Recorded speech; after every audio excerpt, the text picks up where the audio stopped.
किसी वैष्णव ने अपने स्वप्न के बारे में बताया है।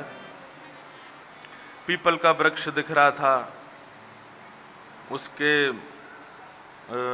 हर टहनी पर अलग अलग भगवान, कोई मूर्ति के रूप में तो कोई चित्र के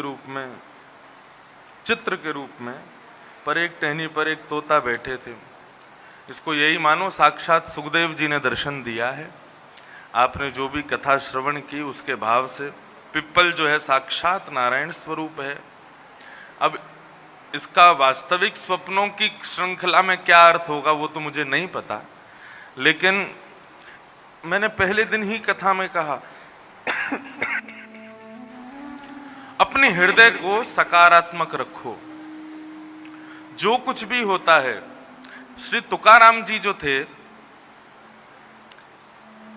वे एक बार विचरण करते हुए गांव में गए, तो वहां एक गुफा में बैठकर के भजन करने लगे ठाकुर जी का।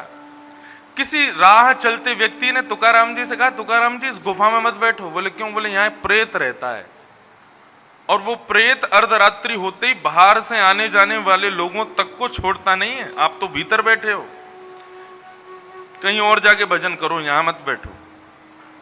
तुकाराम जी बोले अब तो मैं बैठ गया, अब तो मैं यहीं पे कीर्तन करूंगा ठाकुर जी का। अब प्रेत आएगा तो देखेंगे उसको। तो कीर्तन करने लगे, इतने में ही तुकाराम जी को कुछ अनुभव हुआ। उन्होंने नेत्र खोल करके देखा तो सामने एक प्रेत था। प्रेत कैसा था? वो कभी छोटा चींटी बन जाए, कभी हाथी बन जाए, कभी घोड़ा बन जाए, कभी कुछ, बार बार अपने रूप बदले।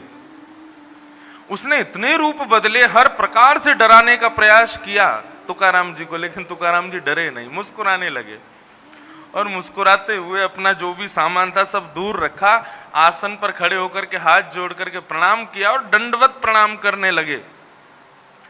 जैसे ही दंडवत प्रणाम किया तो प्रेत भी चकित हो गया। बोले ये मुझे प्रणाम क्यों कर रहा है? प्रेत ने कहा मैं प्रेत हूं, तुम मुझे प्रणाम क्यों कर रहे हो? तुकाराम जी बोले किसने कहा तुम प्रेत हो? बोले मैं कह रहा हूं, अपना परिचय दे रहा हूं, मैं प्रेत हूं। तुकाराम जी बोले तुम प्रेत हो ही नहीं सकते। क्यों नहीं हो सकता? बोले इतने रूप बदलने की सामर्थ्य प्रेत में नहीं है, ये तो मेरे पंडरीनाथ भगवान में है, ये तो मेरे विट्ठलनाथ जी में है। इतने रूप तो वही बदल सकते हैं, तुम निश्चित ही पंडरीनाथ हो, मेरे विट्ठल हो। जैसे ही तुकाराम जी ने इस भावना से कहा कि तुम विट्ठल हो, वो था तो प्रेत ही, लेकिन भगवान को उनके विश्वास पर इतनी प्रसन्नता हुई, उस प्रेत को मुक्त करके ठाकुर जी वहां प्रकट हो गए और प्रकट होकर के श्री तुकाराम जी को हृदय से लगाया। बोले तुकाराम तुमने यहां भी पहचान लिया मुझे? तुकाराम जी बोले तो क्या प्रेत में आप नहीं हो? यत्र तत्र सर्वत्र हो, तो प्रेत में भी आप ही हो। वो बात अलग है कि व्यक्ति उसकी दुर्बलता पर डर जाता है तो प्रेत और हावी हो जाता है। मैं डरा नहीं प्रभु, मुझे लगा कि ये गुण तो मेरे लाल जी का है, ये गुण तो मेरे स्वामी का है, इसलिए मैंने पूर्ण विश्वास से प्रणाम किया और देखो आप प्रकट हो गए। तो सकारात्मकता, हमारी जो सोच है ना, वही वस्तु को पाप पुण्य अच्छी बुरी इन सब रूपों में बांध देती है। अब इसी स्वप्न को लोग यदि किसी अन्य प्रकार से बताएं, अरे पीपल दिख गया, फिर तो तुमको ऐसा करना चाहिए, ये करना चाहिए, वो करना चाहिए, लेकिन आपको सुखदेव जी दिखे हैं, ठाकुर जी के चित्र दिख रहे हैं, तो इसको सकारात्मक भाव से समझो कि आपने कथा सुनी तो कथा से प्रसन्न होकर के साक्षात सुखदेव जी ने आकर के दर्शन दिया, ऐसी भावना रखो। बाकी बंधुओं, स्वप्न से यदि बचना चाहते हो तो उसके लिए भागवत में उपाय है गजेंद्र मोक्ष का पाठ। गजेंद्र मोक्ष स्तोत्र का यदि कोई व्यक्ति पाठ करे और रात्रि में सोने से पहले उसका पाठ करके सोवे, तो गजेंद्र मोक्ष दो वस्तु प्रदान करता है। एक तो दुस्वप्नों को दूर करता है और दूसरा ददामि विमलाम मतिम, एक सुंदर मति प्रदान करता है गजेंद्र मोक्ष। मतलब आप गजेंद्र मोक्ष पढ़ने के बाद जब सोओगे तो रात को आंख बंद होंगे, सीधे फिर सुबह ही खुलेंगे, बीच में क्या हुआ कब हुआ कुछ पता नहीं चलेगा। और यदि कभी स्वप्न आया भी ना तो ठाकुर जी से संबंधित ही आएगा। इसलिए गजेंद्र मोक्ष का पाठ या ठाकुर जी का कोई कीर्तन, ठाकुर जी का कोई मंत्र, ठाकुर जी का कोई श्लोक, ठाकुर जी की कोई कथा, और एक बात बोलूं, कथा से अच्छी लोरी नहीं हो सकती।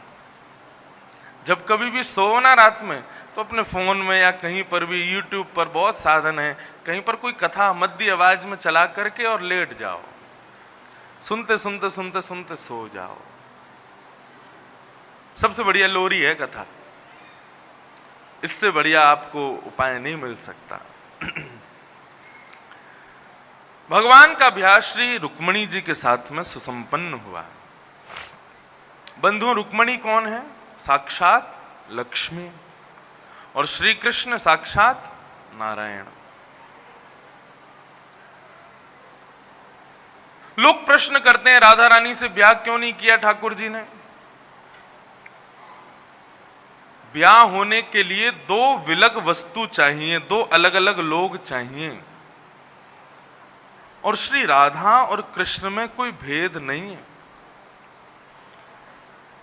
परमात्मा कृष्ण बनकर के आए हैं, और परमात्मा की जो आत्मा है, परमात्मा के जो मूल तत्व, उनके हृदय जो है, वही किशोरी जी के रूप में प्रकट हुआ है। हम अपनी आत्मा से प्रेम कर सकते हैं, लेकिन अपनी आत्मा से विवाह नहीं कर सकते, क्योंकि आत्मा हमसे भिन्न नहीं है, आत्मा हमारी ही है। ठीक उसी प्रकार श्री किशोरी जी जो हैं, ये कृष्ण की आत्मा है। कहां तक कहें, रूप में भी कोई अंतर नहीं है। कल रात को भैया पूछ रहे थे मुझसे, तो मैंने इनको भी बताया कि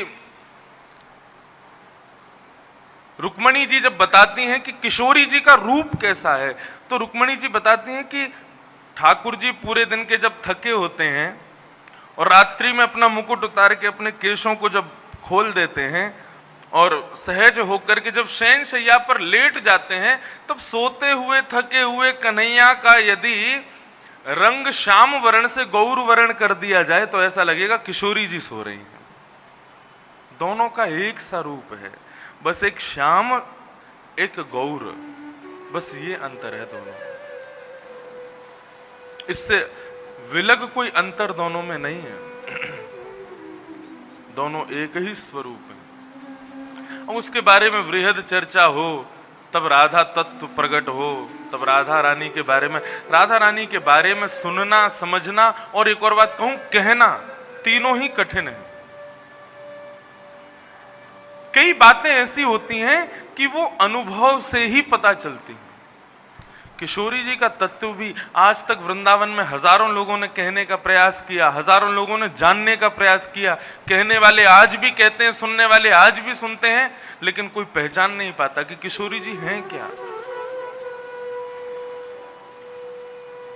इसलिए उनसे विवाह संपन्न नहीं है। एक प्रकार से कह दूं, ठाकुर जी का प्रतिबिंब मतलब हम जब खुद को शीशे में देखते हैं तो वो हमारा प्रतिबिंब कहलाता है। ठाकुर जी ने अपने प्रतिबिंब को किशोरी जी के रूप में भेजा, आप जाओ। और क्यों आई किशोरी जी पृथ्वी पर?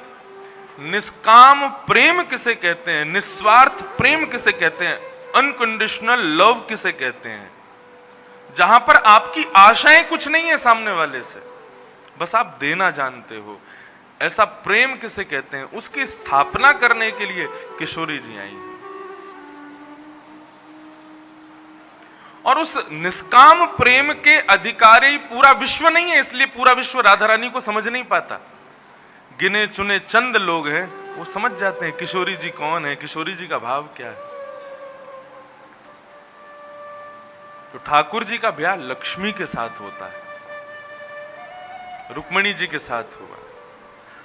बंधुओं, इसको एक सामान्य भाव से समझिएगा। लक्ष्मी आज की डेट में किसको कहा जाता है? धन को। धन को कोई यदि अपनी दासी माने, धन का यदि कोई स्वयं को स्वामी माने कि ये मेरा धन है, ये मेरा है, मैं इसका स्वामी हूं, तो वो रावण के समान है। लक्ष्मी का कोई स्वामी नहीं हो सकता, लक्ष्मी के स्वामी केवल नारायण। आप लक्ष्मी के दास हो सकते हो, लक्ष्मी के पुत्र हो सकते हो, लक्ष्मी आपकी पुत्री हो सकती है, लेकिन आप लक्ष्मी के स्वामी कभी नहीं हो सकते। इस बात को बहुत ध्यान से सुनिएगा। धन को खर्च करने वाले 3 प्रकार के लोग होते हैं, उत्तम, मध्यम, अधम। तीनों में अंतर क्या है? तीनों के लक्ष्मी के साथ में कुछ संबंध होते हैं। उत्तम व्यक्ति का संबंध होता है लक्ष्मी के प्रति पिता का। वो अपने कमाए हुए धन को अपनी बेटी के समान समझता है, ये मेरी बेटी है, मैं इसका पिता हूं। मध्यम व्यक्ति अपने धन को अपनी मां के समान समझता है, स्वयं को पुत्र के समान मानता है। और अधम व्यक्ति लक्ष्मी को अपनी पत्नी मानता है, स्वयं उसका स्वामी बनता है। उत्तम, मध्यम, अधम।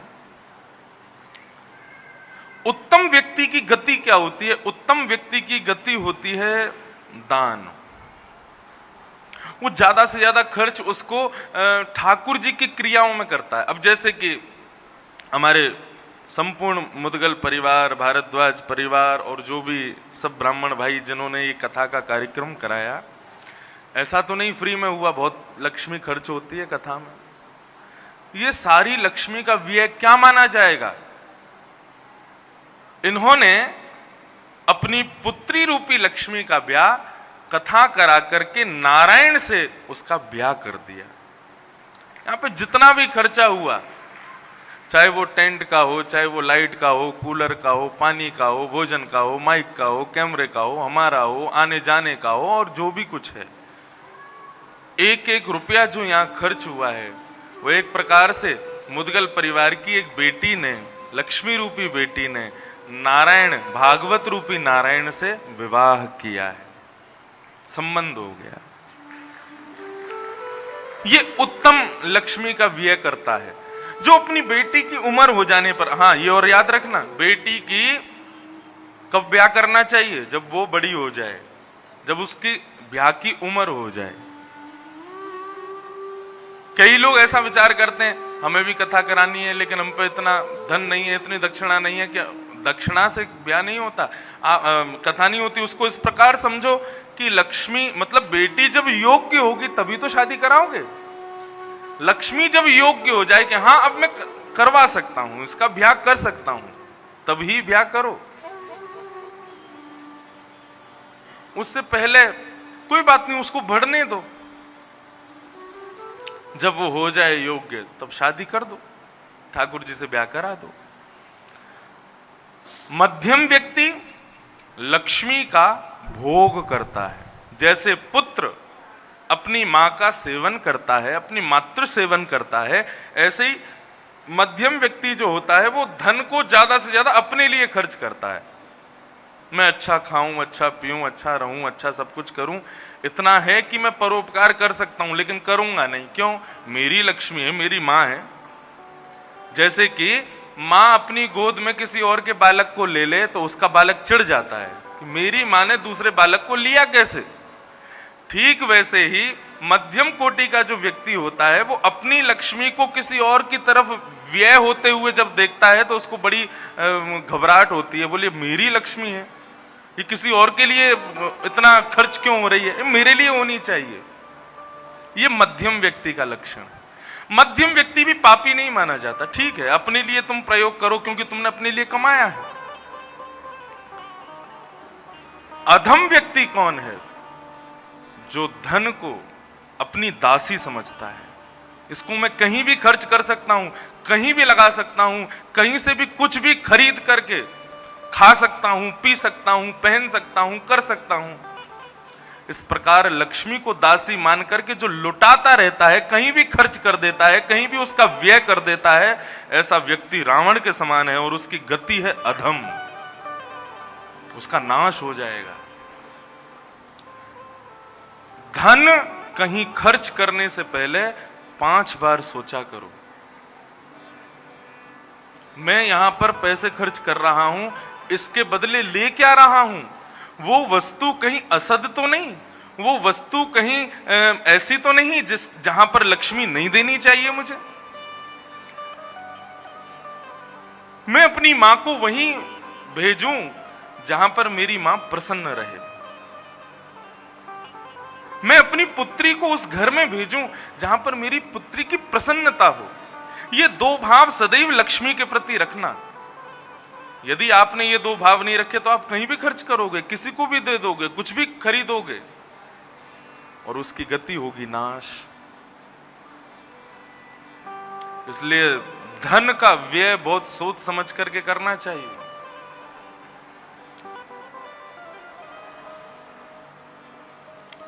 धन की तीन गति।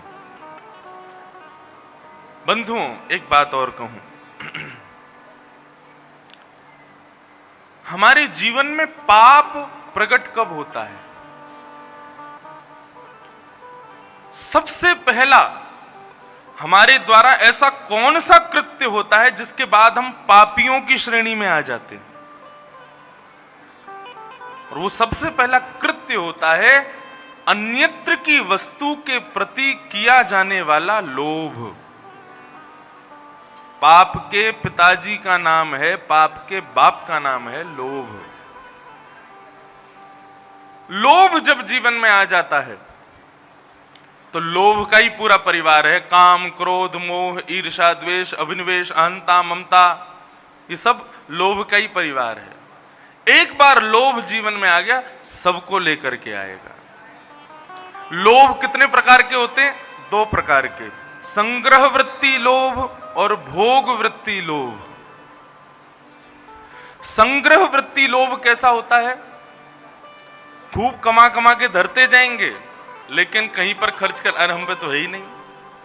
दो साल से लॉकडाउन चल रहा था महाराज, मंदी में चले गए, बिल्कुल है ही नहीं।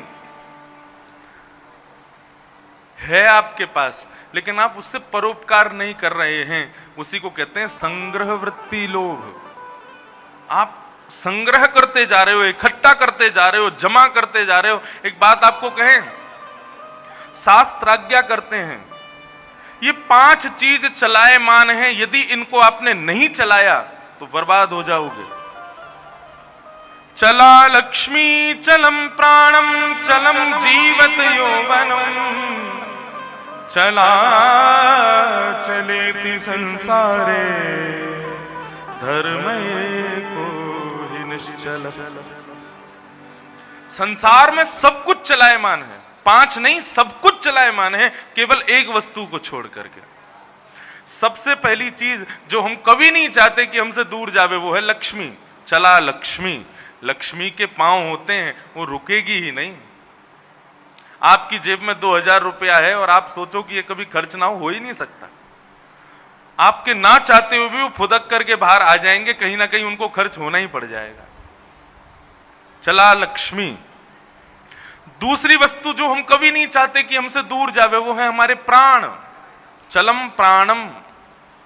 हम कभी नहीं चाहते हमारी मृत्यु हो, हमारे कभी वृद्धावस्था आवे, हमारे कानों से सुनना बंद हो जाए, आंखों से दिखना बंद हो जाए, हमारे सारे दांत टूट जाएं। हम कभी नहीं चाहते कि हमारी मृत्यु समीप आवे। लेकिन ये प्राण ना चाहते हुए भी कभी रुकेंगे नहीं, एक दिन निकल ही जाएंगे। चला लक्ष्मी चलम प्राणम चलम जीवत यौवनम। युवावस्था। हम कभी नहीं चाहते कि हम वृद्ध हों, लेकिन युवावस्था टिकेगी नहीं, एक दिन वृद्ध हो ही जाओगे। चाहे कितना भी प्रयास कर लेना, कितना भी प्लास्टिक सर्जरी करा लेना, कितना भी चेहरे पर बहुत सारा पाउडर क्रीम लगा लेना, बूढ़े तो हो ही जाओगे। चला चलेति संसारे। संसार में हर वस्तु चलायमान है। आप चाहो कि वो कभी मुझसे दूर ना हो, ऐसा हो नहीं सकता। जाएगी, निश्चित जाएगी एक दिन। लेकिन एक चीज है जो कभी आपसे दूर नहीं जा सकती, वो क्या है? धर्म एको ही निश्चल। धर्म यानी कि श्री कृष्ण, ये निश्चल हैं। एक बार यदि किसी के हृदय में विराज गए तो वहां से जाएंगे ही नहीं। ब्रज की एक गोपी यमुना किनारे बैठ करके नेत्र बंद करके ध्यान कर रही थी, इतने में नारद जी महाराज आ गए। नारद जी महाराज बोले, वाह, आज हमने पहली बार कुछ विचित्र देखा। गोपी की आंख खुली, उसने कहा, क्या देखा नारद जी? बोले, एक ब्रज की गोपी योग साधना कर रही है, यमुना के तट पर बैठ करके आंख बंद करके ध्यान धर रही है। भाई किसका ध्यान धर रही हो, किसको हृदय में बिठा रही हो? गोपी मुस्कुरा करके बोली, ये वृंदावन है, यहां की गोपियां आंख बंद करके ध्यान करती नहीं है, किसी को हृदय में बैठाती नहीं है। नारद जी बोले, तो फिर? बोले, हम तो आंख बंद करके हृदय में बैठे हुए कन्हैया से कहती हैं, कन्हैया थोड़ी देर के लिए बाहर आ जाओ, थोड़ी देर के लिए हमें अकेला छोड़ दो, ताकि हम घर के काम कर लें, हम घर के कुछ भोजन आदि बना लें, पति की बात मान लें, बच्चों की बात मान लें। हमारे यहाँ ध्यान धर के किसी को धारण नहीं किया जाता।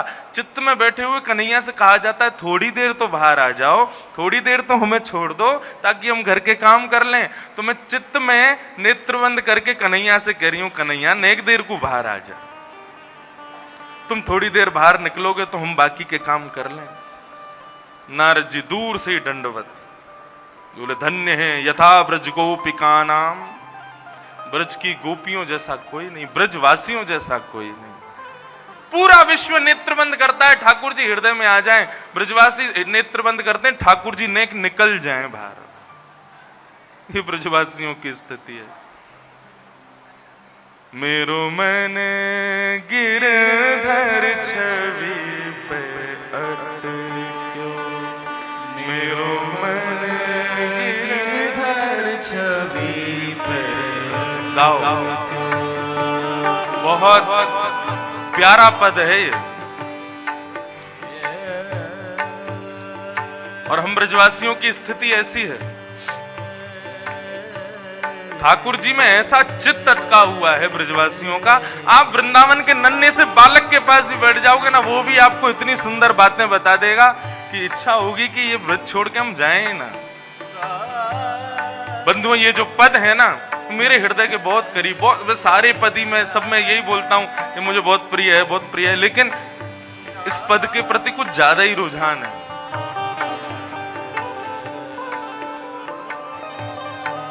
हमारे ठाकुर जी का जो स्वरूप है वो गिरधर स्वरूप है ये, और हमारा मन उसमें अटक गया है। तो कृष्णदास जी का जो ये भाव है, ये मुझे बहुत प्रिय लगता है। बहुत मधुर कथा है इस पद के पीछे। अष्ट सखाओं में एक सखा हुए श्री कृष्णदास जी। कृष्णदास जी का नियम कैसा था, वो जो कुछ भी अच्छी वस्तु देखते थे ना, चाहे खाने की हो, पीने की हो, पहनने की हो, देखने की हो, कुछ भी अच्छा उनको दिखता था ना, वो सोचते थे ये मेरे लाल जी को मिलनी चाहिए कैसे भी।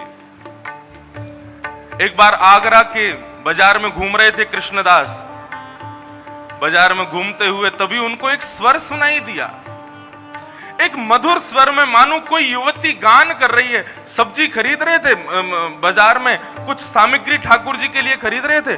जैसे ही वो स्वर उनके कान में गया, वहीं स्तब्ध हो गए और ये स्वर सुनने लगे। बोले ये स्वर कहां से आ रहा है? घूमते घूमते गली मोहल्लों में होते हुए जैसे ही भीतर गए, चारों तरफ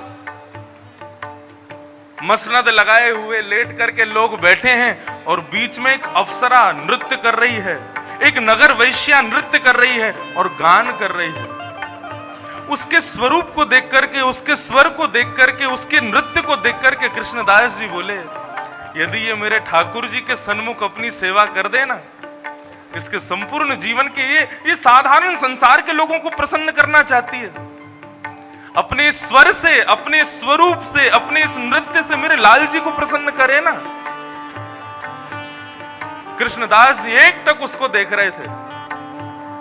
सब लोग उस पर पैसे लुटा रहे थे और वो पैसे बीन रही थी। जैसे ही उसका नृत्य समाप्त हुआ, कृष्णदास जी उसके पास गए, तुम बहुत सुंदर हो, बहुत अच्छा गाती हो और नृत्य भी बहुत अच्छा करती हो, हमारे सेठ के सामने नाचोगी? वैश्या बोली, कितना दोगे पैसा? तो उस समय 100 रुपया की वैल्यू लाखों में होती थी। उसने कहा 100 रुपया पहले रख लो। कृष्णदास जी ने कहा 100 रुपया पहले रख लो, बाकी का जब तुम सेठ जी के सामने नाच लोगी उसके बाद दे दूंगा। वैश्या बोली, 100 रुपया? मैंने अपने जीवन में कभी 100 रुपये नहीं देखे। आप कौन हो भाई? आपके सेठ जी कौन है? कृष्णदास जी बोले, वो सब गोपनीय बात है, तुम सेठ जी सामने जब पहुंचोगी तभी बताएंगे। कहां जाना पड़ेगा? बोले, मेरे साथ चलो गोवर्धन। मथुरा के पास में एक स्थान है, वहां मेरे सेठ जी रहते हैं। वैश्या बोली अच्छा तो मैं अपना श्रृंगार कर लूं? बोला हाँ, जितनी सुंदर बन सकती हो बन लो, जितना अच्छा तैयार कर सको खुद को उतना बढ़िया हो जाओ। हमारे सेठ जी को प्रसन्न कर दिया ना तुमने, इतना बरसाएंगे कि फिर संसार में तुमको कहीं भटकना नहीं पड़ेगा। बोली हाँ मैं चाहती हूँ कि मुझे इतना धन मिल जाए कि मुझे इन लोगों के सामने नाचना ना पड़े। वो चल तेरे को हमारे सेठ जी देंगे। वैश्या तैयार हो रही है, अपने आंखों में काजल लगा रही है, अपने ओष्ठों पर लालिमा लगा रही है, अपने आप को इतना सजा रही है कि उस सेठ को अपने रूप पर मोहित कर लूंगी, अपने स्वर पर मोहित कर लूंगी, अपने नृत्य पर मोहित कर लूंगी। तैयार होकर के कृष्णदास जी के संग जब गोवर्धन पहुंची, शाम का समय था, उत्थापन आरती ठाकुर जी की होने वाली थी। उसको नहीं पता था कोई मंदिर में जा रही हूं मैं। गिरिराज पर्वत के ऊपर जब पहुंचती है ठाकुर जी के मुख्य मंदिर में, कपाट लगे हैं, बीच आंगन में ठाकुर जी के सन्मुख उस वैश्या को खड़ा कर देते हैं कृष्णदास जी। वैश्या बोली कहां है तुम्हारे सेठ? बोले भीतर बैठे हैं। अच्छा कब आएंगे? बोले बस अभी दो चार मिनट में आने वाले, उन पर समय बहुत कम है। जैसे ही किवाड़ खुले तुम अपना नृत्य गान शुरू कर देना। वैश्या बोली हाँ अभी देखना मैं कैसा गाती हूँ और कितना सुंदर नाच के दिखाऊंगी, अभी देखना आप। बिल्कुल। कृष्णदास जी दूर एक खंबे से सर लगा करके खड़े हो गए और मुस्कुरा के उसको देख रहे। और जैसे ही श्रीनाथ जी के कपाट खुले, ऊर्ध्वबाहु ऊपर की ओर, एक भुजा नीचे नेत्र, एक भुजा कमर पर, ठाकुर जी का वो गिरधर स्वरूप जैसे ही उस वैश्या ने देखा, उसका रोम रोम कंपित होने लगा। ऐसा सुंदर स्वरूप देख करके उसकी वाणी भरने लगी। वो बोलना चाह रही है लेकिन कुछ गा नहीं पा रही, नृत्य करना चाह रही है लेकिन नाच नहीं पा रही। अपने रूप का गुमान, अपने स्वर का गुमान, अपने नृत्य का गुमान सब नष्ट हो गया। नेत्रों से स्वतः अश्रुधार बहने लगी। तब वो कृष्णदास जी को देखती है। कृष्णदास जी दूर से कहते हैं कैसे लगे मेरे सेठ जी? बोले भगवान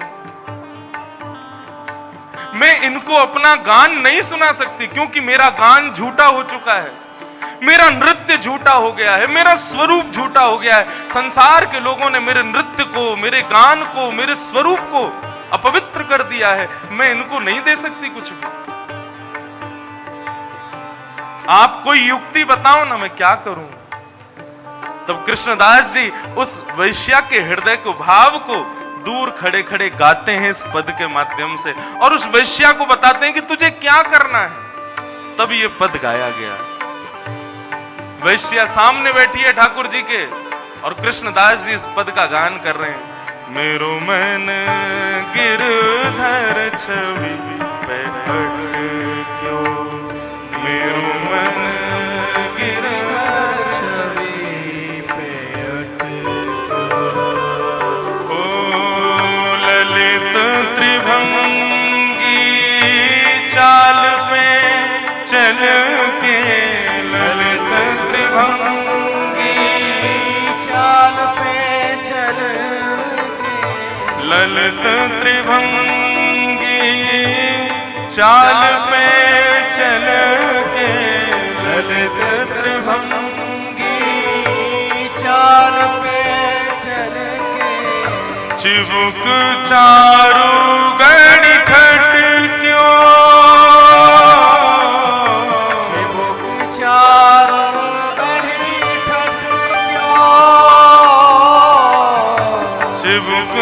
चारू गणी ठट क्यों,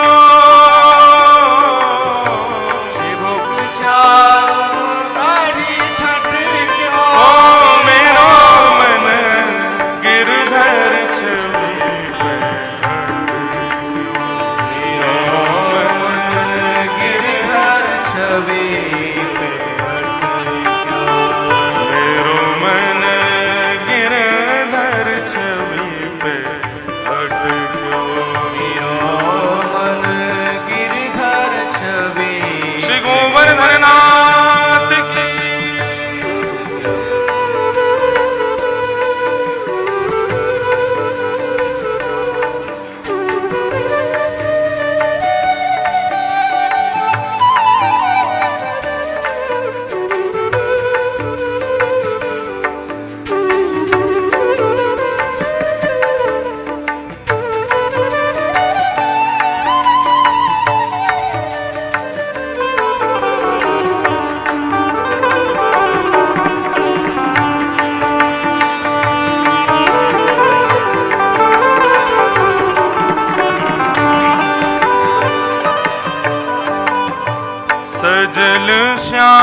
घन वरण लीन है। सजल श्याम घन वरण लीन है। सजल श्याम घन वरण लीन है। सजल श्याम घन वरण लीन है। फिर चित अनत न भटक्यो। फिर चित अनथ ना भटक्यो। फिर चित अनत न भटक्यो। फिर चित अनथ ना भटक्यो। मेरो मन गिरधर छवि बैठे। मन गिरधर छवि पे अटक्यो। मेरो मन गिरधर छवि पे अटक्यो। गिरधर छवि पे। वैश्या एक आसन में बैठ करके ठाकुर जी को देख रही है। उसका कंठ अवरुद्ध हो गया, गा नहीं पा रही, नृत्य नहीं कर पा रही, रोम रोम कंपित हो रहा है ठाकुर जी को देख करके। सजल श्याम घन वरण लीन है, फिर चित अनत न भटक्यो। कृष्णदास जी कहते हैं ठाकुर जी ने तुमको अपना लिया, इसका उत्तर क्या है? ये आपको समझ कैसे आएगा? बोले ठाकुर जी जिसका वरण कर लेते हैं ना, उसका चित्त फिर ठाकुर जी के अलावा किसी और वस्तु में कभी लगता नहीं है। करके देख लेना। आज तक कथा सुनी, कल से संसार के भोग विलासों की वस्तुओं में जाकर के देखना। यदि मन लग जाए ना, समझना अभी ठाकुर जी ने स्वीकार नहीं किया। और यदि संसार की वो सब चीजें तुमको अब उसमें रस ना आवे, अब अच्छा ना लगे, अब बोले कि नहीं मेरा मन नहीं है इसमें, मुझे बस ठाकुर जी का चिंतन करना है, ठाकुर जी का स्मरण करना है, उनकी कथा सुननी है, संसार की वस्तुएं तुमको तुच्छ लगने लग जाएं, फिर चित अनत ना भटक्यो, तो समझना ठाकुर जी ने अब स्वीकार कर लिया। अभी भी तुमको संसारी वस्तुएं लुभा रही हैं, अपनी ओर खींच रही हैं, तो समझना कि अभी ठाकुर जी ने स्वीकार करने में कहीं कमी छोड़ दी है।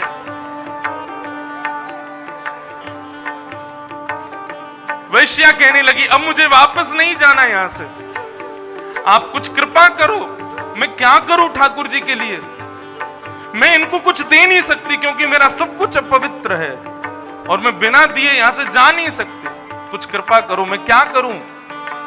कृष्णदास जी बोले अब तेरे पास एक ही रास्ता है। क्या? हमारा शरीर अपवित्र हो सकता है, शरीर की वस्तुएं अपवित्र हो सकती हैं, लेकिन हमारी आत्मा अपवित्र नहीं होती।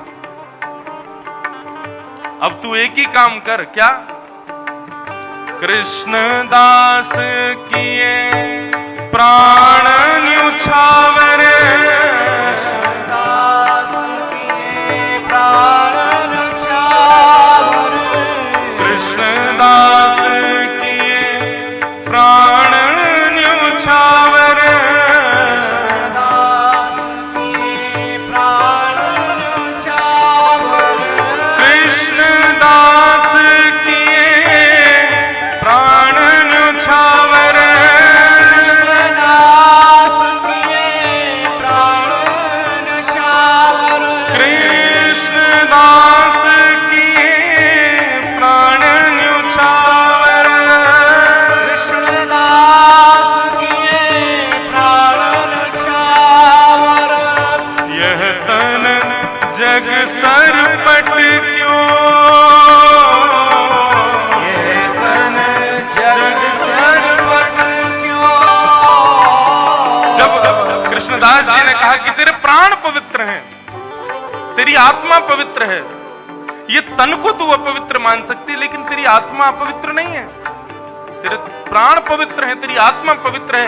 ये बात सुनते ही उस वैश्या ने ठाकुर जी के सामने नृत्य करना शुरू किया, गान करना शुरू किया और नृत्य करते करते करते करते करते करते ठाकुर जी के सन्मुख ही उस आंगन में घूमते घूमते उसने अपने प्राणों का परित्याग कर दिया, शरीर छोड़ करके एक आत्मा स्वरूप प्राप्त करके कृष्णदास जी को प्रणाम किया और श्रीनाथ जी में जाकर के विलीन हो गए। बोलो गोवर्धन नाथ की। यह तन जग सिर पट क्यों, यह तन जग सिर पट ओ मेरो मन गिरधर छवि पे, गिरधर छवि मेरो मन गिरधर छवि पे, मेरो मन गिरधर छवि पे अटके। ओ मेरो मन गिरधर छवि पे अटक्यो, गिरधर छवि पे अटक्यो। मेरो मन गिरधर छवि पे अटक्यो, गिरधर छवि पे अटक्यो। मेरो मन गिरधर छवि पे अटक्यो, गिरधर छवि पे अटक्यो। मेरो मन गिरधर छवि पे अटक्यो, गिरधर छवि पे अटक्यो। ओ मेरो मन गिरधर छवि पे अटक्यो, गिरधर छवि पे अटक्यो। मेरो मन गिरधर छवि पे अटक्यो, गिरधर छवि पे अटक्यो। ओ मेरो मन गिरधर छवि पे अटक्यो, गिरधर छवि पे अटक्यो। मेरो मन गिरधर छवि पे अटक्यो, गिरधर छवि पे अटक्यो। मेरो मन गिरधर छवि पे अटक्यो। गिरधर छवि पे श्री गोवर्धन नाथ की, प्यारे गिरधर लाल की।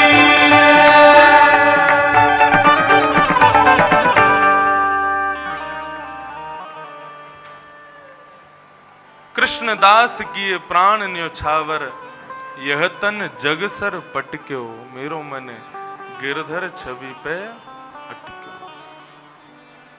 नाथद्वारा में जब ठाकुर जी का उत्सव हुआ था तो उस उत्सव का नाम ही यही था। हमारे गिरधर लाल जी का जो प्रथम जन्मोत्सव था उसका नाम ही यही था, मेरो मन गिरधर छवि पे अटक्यो।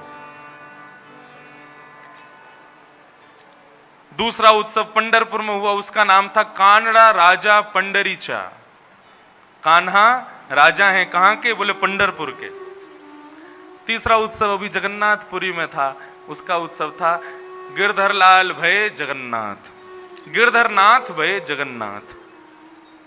कभी हमारे ठाकुर जी का आप स्वरूप देखना, वो जगन्नाथ जी बनते हैं, इतने सुंदर लगते हैं, आपको विश्वास नहीं होगा ये गिरधर लाल जी हैं।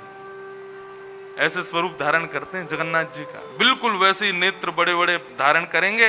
ये वाली भुजा उनकी छुपा देते हैं गिरी कंदरा में, दो भुजाएं अलग से लगा देते हैं, मानो ऐसा लगता है कि साक्षात जगन्नाथ जी चल रहे हो। रथ यात्रा भी होगी उनकी वृंदावन में, शायद 1 जुलाई की रथ यात्रा है। 1 जुलाई को तो हम शायद वृंदावन नहीं रहेंगे, कहीं और हो सकता है हो, अभी कुछ पता नहीं है, लेकिन उसी क्रम में होगी उनकी रथ यात्रा। तो फिर उस दिन जगन्नाथ रूप धारण करते हैं ठाकुर जी। तो कहने का अभिप्राय बंधुओं, चला लक्ष्मी चलम प्राणम चलम जीवत यौवनम, चला चलेति संसारे धर्म एको ही निश्चल। सब चलायमान है संसार में, केवल ठाकुर जी यदि हृदय में हो गए वो कभी नहीं जाएंगे, वो निश्चल है। लक्ष्मी का ब्याह नारायण के साथ हुआ। आगे के कथाक्रम को जल्दी जल्दी सुने हम लोग। द्वारिका में एक यादव रहता था, उसका नाम था सत्राजित। सूर्य नारायण ने प्रसन्न होकर के उसको एक मणि प्रदान की थी, उस मणि का नाम था सिमंतक मणि। सत्राजित यादव उस मणि की रोज 7 घंटे पूजा करता था। उस मणि की विशेषता यह थी, वो हजारों किलो सोना रोज प्रदान करती थी। मतलब ऐसा नहीं कि मणि में से निकलता था, वो ऐसा योग बनाती थी कहीं ना कहीं से आप पर खूब सारा सोना आएगा। उस मणि की विशेषता थी। भगवान को जब ये बात पता चली तो भगवान ने एक शिष्टाचार के भाव से सत्राजित से कहा, भाई तू अकेला इतने 1000 किलो सोने का क्या करेगा रोज, वो भी। सत्राजित बोला, तो आप क्या कहना चाहते हो? बोले, हम ये कहना चाहते हैं तू एक लिमिट चूज कर ले, इतना सोना तुझे चाहिए, हम तुझे रोज दिया करेंगे, मणि तू हमको दे दे। हम द्वारिका के कार्यालय में इससे रोज सोना प्रकट करके और फिर लोगों का कर माफ कर देंगे, टैक्स माफ कर देंगे, और इससे द्वारिका का उत्थान होगा। यदुवंश छोटा नहीं था। भागवत में वर्णन है कि यदुवंशियों के बालकों को पढ़ाने वाले अध्यापक 30 करोड़ के लगभग थे। द्वारिका छोटी नहीं थी भगवान की, जो द्वारिका जिसमें ठाकुर जी रहते थे। अध्यापक 30 करोड़, मतलब एक अध्यापक के अंडर में कम से कम 50 बच्चे। तो सोच लो यदुवंश के बच्चे कितने थे। छोटा नहीं था यदुवंश, बहुत बड़ा था। भगवान बोले, पूरे यदुवंश का कल्याण होगा, ये मणि हमको दे दो और इससे एक लिमिट बता दो, उतना सोना हम तुमको रोज दे दिया करेंगे। सत्राजित ने मना कर दिया, नहीं, मेरी मणि मैं अपने पास रखूंगा। भगवान बोले, तेरी इच्छा। और एक दिन अपने छोटे भाई प्रसेन को वो मणि पहना दी सत्राजित ने। छोटा भाई दुनिया को दिखाने के लिए घोड़े पर बैठ करके घूम रहा था, देखो हमारे पास कितनी बढ़िया मणि है। मणि दिखाता हुआ जैसे ही वन की ओर गया तो वन में एक शेर ने उसके गले में चमकती हुई मणि को देखा, तो शेर ने झपट्टा मार के प्रसेन को मार दिया। मणि लेकर के शेर चला गया। आगे एक भालू ने शेर को मार दिया, मणि लेके भालू चला गया। और कलंक लग गया द्वारिकाधीश के ऊपर कि सत्राजित से भगवान ने मणि मांगी, सत्राजित ने देने से मना कर दिया। तो एक दिन प्रसेन का अपहरण ठाकुर जी ने कर लिया और मणि अपने पास रख ली। भगवान बोले, आज की जो कथा है ना, वो मुख्य रूप से गृहस्थियों के लिए है, जिनका ब्याह हो जाता है, जो एक नए तरीके का जीवन जीते हैं, तो कैसी कैसी डिफिकल्टीज लाइफ में फेस करनी पड़ती हैं, ठाकुर जी सब बताते हैं यहाँ पे। भगवान कहते हैं एक जीवन में कमी कभी आ सकती है और उसका नाम है कलंक। ऐसा हो सकता है कि आपको जीवन में आप कुछ गलत नहीं करते, लेकिन फिर भी पूरा समाज, आपका खुद का परिवार, सब आप पर ही लांछन लगाएंगे, किया होगा इन्होंने ऐसा, और आप बिल्कुल शुद्ध हो, आपने ऐसा कुछ नहीं किया। उस समय उस परिस्थिति में क्या करना चाहिए ठाकुर जी, वो सब अब यहां करके दिखाएंगे। भगवान पर जब कलंक लग गया, भगवान बोले, वाह, द्वारिका नगरी हमने बनाई, सब बसाया हमने, तुम्हारे पास जो धनवान, तुमको कुछ करना नहीं पड़ता, रोज सोने की नगरी में रहते हो, और इस बात का कोई हमारे ऊपर उपकार नहीं, बल्कि हम पर लांछन लगा रहे हो। ठाकुर जी ने अपने उस अपराध को कहीं सिद्ध नहीं किया कि मैंने ऐसा नहीं किया। भगवान बोले, हम करके दिखाएंगे। और अपनी संपूर्ण सेना लेकर के ठाकुर जी ढूंढने निकले, कहां है स्यमंतक मणि। ढूंढते हुए ठाकुर जी वन में गए तो वहां प्रसेन मरा हुआ मिला, मणि उसके पास नहीं थी। शेर के पैर के निशान देखे, आगे आगे गए तो शेर भी मरा पड़ा था, मणि उसके पास भी नहीं थी। और आगे गए, भालू के पैरों के निशान के पीछे, तो गुफा में एक में जा रहे थे। भगवान ने अपनी सेनाओं से कहा कि तुम लोग रुको, मैं भीतर जाता हूं। यदि मैं 18 दिन में आ जाऊं तो ठीक है, नहीं तो तुम लोग सब वापस द्वारिका चले जाना। ठाकुर जी ने भीतर प्रवेश किया। अंदर जाते गए तो एक दिव्य प्रकाश दिखाई दिया और वो मणि चमक रही थी। ठाकुर जी ने जैसी मणि उठाई तो एक भालू की बेटी जोर से चिल्लाने लगी, चीखने लगी। इतने में ही एक भालू ने आकर के ठाकुर जी पर प्रहार कर दिया, युद्ध करने लगा। 18 दिन तक ठाकुर जी ने उसके साथ युद्ध किया। जब उसकी नस नस ढीली हो गई, पसीना पसीना हो गया, वो समझ गया कि ये द्वारिकाधीश है, मेरे रघुनाथ जी ही द्वारिकाधीश बन के आए। चरणों में प्रणाम किया। ठाकुर जी बोले, तुम्हारा परिचय? बोले, मैं जामवंत हूं भगवान। जैसे ही सुना जामवंत जी, ठाकुर जी ने हृदय से लगा लिया। बोले, अरे जामवंत, आप कैसे हैं? बहुत प्रसन्न हुए ठाकुर जी मिलकर के। भगवान ने बताया, बोले मणि लेने आए हैं हम, इसकी वजह से कलंक लग गया हमारे ऊपर, ये मणि हमको दे दो। और गवाही के लिए या तो आप चलो या अपनी बेटी को भेज दो, जो वहां सत्य बता दें कि मणि मेरे पास नहीं थी। जामवंत जी ने अपनी बेटी की ओर देखा और ठाकुर जी को देखा, बोले हाँ ठीक है भगवान। हाथ दोनों आगे करो, एक हाथ में मणि रख दी और दूसरे हाथ में अपनी बेटी का हाथ रख दिया। बोले ये गवाही केवल आज नहीं, जीवन भर की आपकी गवाहियां देगी। अब मेरी बेटी का आप पानी ग्रहण करो, मेरी बेटी से आप ब्याह करो। भगवान बोले एक कलंक दूर होगा, दूसरा लग जाएगा। बोले ठाकुर जी को कोई और नहीं मिला, एक भालू की बेटी मिली ब्याह करने को। प्रभु ऐसा मत करो। जामवंत जी बोले ये सब मर्यादा वर्यादा आपकी सब त्रेता में देख ली हमने, तब आप मर्यादा पुरुषोत्तम थे, तब हमने कुछ नहीं कहा आपसे, लेकिन अब आप लीला पुरुषोत्तम हो, आप लीला करने आए हो, अब आपके लिए सब समर्थ है, मेरी बेटी आपसे ही ब्याह करेगी, मना मत करना, और दहेज में ये मणि रख लो। भगवान बोले वाह बहुत बढ़िया। ठाकुर जी जामवती को लेकर के आए, छुपा करके लाए। द्वारिका के लोग सब हवन कर रहे थे, यज्ञ कर रहे थे, देवी की अर्चना कर रहे थे कि द्वारिकाधीश कुशलता से वापस आ जाएं। भगवान छुप करके गए और रुक्मणी के कक्ष में जाकर के और जामवती को बिठाया, और बाहर आकर के जैसे ही दरवाजा बंद किया, भगवान ने पीछे मुड़ करके देखा तो रुक्मणी जी सामने ही खड़ी थी। ठाकुर जी को देख करके रुक्मणी जी ने चरणों में प्रणाम किया, नेत्रों से आंसू बहने लगे। भगवान आप कहां थे? हम लोग कितनी चिंता कर रहे थे आपकी। देवी अब मैं क्या बताऊं, मैं वन में गया था मणि लेने। बोले हाँ, वहां एक सुंदर सी युवती मिल गई मुझको, बैठ करके योग साधना कर रही थी। मैंने उससे पूछा, हरी सुंदरी तुम क्या कर रही हो? तो मुझसे बोली कि मैं द्वारिकाधीश को पति रूप में वर्ण करना चाहती हूं। मैंने कहा मैं ही द्वारिकाधीश हूं। तो उसने मेरा हाथ पकड़ लिया और कहा कि मेरा पानी ग्रहण करो, नहीं तो मैं अपने प्राण त्याग दूंगी समुद्र में कूद के। देवी मैं तो वाद्य हो गया, और वो इतनी सुंदर थी, इतनी सुंदर थी, उसके रूप को देख के मैं इतना इतना आनंदित हो गया, मैं एक बार को तुमको भी भूल गया था, इतनी सुंदर है वो।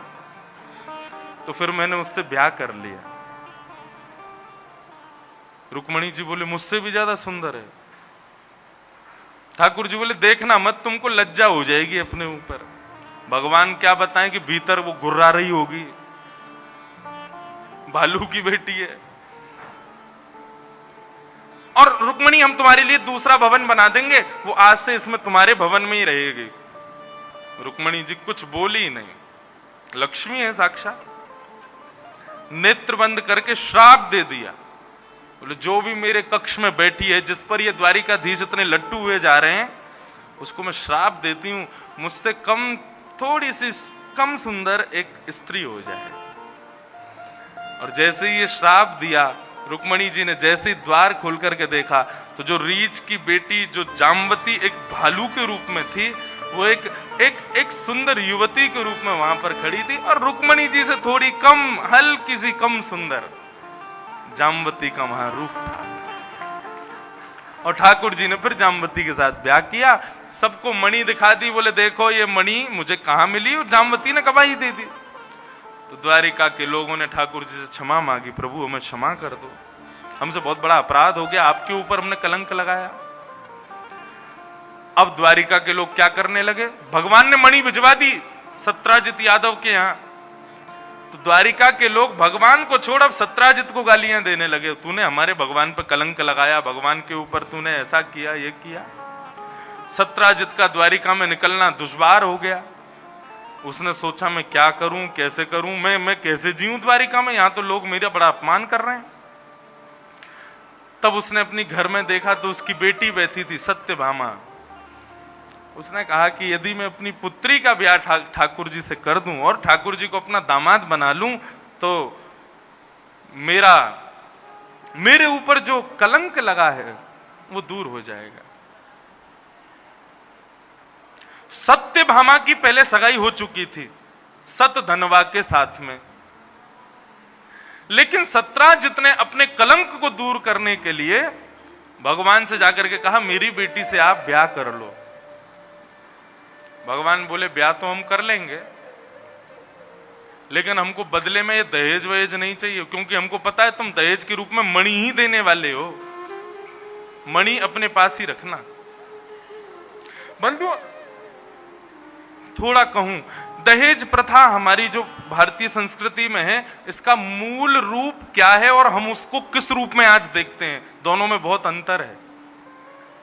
पिता की दो प्रकार की संपत्ति होती है, अचल और चल। अचल संपत्ति प्रॉपर्टी और चल संपत्ति धन धान्य। पिता की अचल संपत्ति पर अधिकार होता है बेटे का और पिता की चल संपत्ति पर अधिकार होता है बेटी का। बेटी जब ब्याह करती है तो पिता अपनी चल संपत्ति उसको प्रदान करता है। किसको देता है? बेटी को देता है, ना कि अपने दामाद को देता है। और पिता अपनी स्वेच्छा से देता है, जो उसका मन हो वो देगा। लड़के वालों को उसमें डिमांड नहीं करनी चाहिए कि हमको ये चाहिए, ऐसा करना, ये होगा तो हम ब्याह करेंगे। ये प्रथा हमारी है ही नहीं। लड़के वाले तो कुछ कह ही नहीं सकते हैं। वो पिता का ऊपर निर्भर करता है कि वो अपनी बेटी को कितना देना चाहता है, क्या देना चाहता है, कैसे देना चाहता है। इसमें ये बीच में जमाई और ये ससुर साहब क्यों आ जाते हैं? हमारे बेटे ने ये डिग्री ली है, बिना फॉर्च्यूनर गाड़ी के तुम करेंगे ही नहीं। इतना पढ़ा लिखा के विद्वान इसलिए थोड़ी बनाया कि ऐसे ब्याह कर देंगे। दूल्हा बन के जाता है, राजा बन के जाता है, भिखारी बन जाता है वहां जाके। ये चाहिए, एसी चाहिए, टीवी चाहिए, वो चाहिए। ये सब पिता के ऊपर निर्भर करता है। वो अपने जिगर का टुकड़ा तुमको दे रहा है, और क्या चाहिए? उसके अलावा कुछ मत मांगो। चल संपत्ति पर पुत्री का अधिकार है, लेकिन देने पर स्वतंत्र है पिता कि वो कितना देना चाहता है। भगवान ने दहेज नहीं लिया। और तीसरा ब्याह भगवान का किसके साथ हुआ? सत्यभामा।